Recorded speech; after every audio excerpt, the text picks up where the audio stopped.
Pwede mo akong tiisin. Pwede mo akong i-block sa lahat ng social media mo.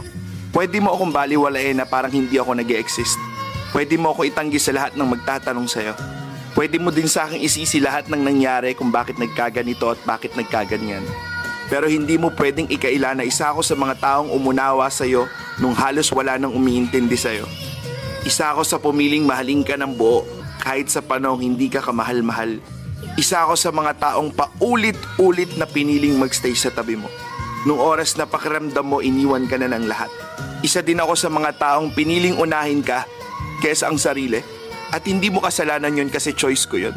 Isa din ako sa mga taong minahal ka ng sobra-sobra. To the point na wala na akong inisip kundi ang mapasaya ka.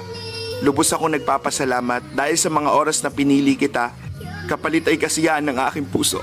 At gusto kong malaman mo na lahat ng ginawa ko sa iyo ay wala akong hinihinging kapalit. Dahil hangad ko yung mga bagay na magpapasaya sa iyo, dalangin ko ang lahat ng ikabubuti mo. Sa ngayon, kailangan kong maging matibay. Dahil sa ngayon, ito lang yung kaya kong ibigay para sa sarili ko. Dahil yung taong pinakamamahal ko, may nagmamahal ng iba.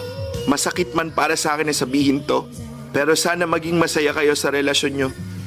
Dahil hangad ko lang ay ang kaligayahan mo. Mag-iingat ka palagi. Alagaan mo yung sarili mo. At sana wag mong biglang iwanan yung mga taong hindi ka iniwanan sa panahong walang wala ka.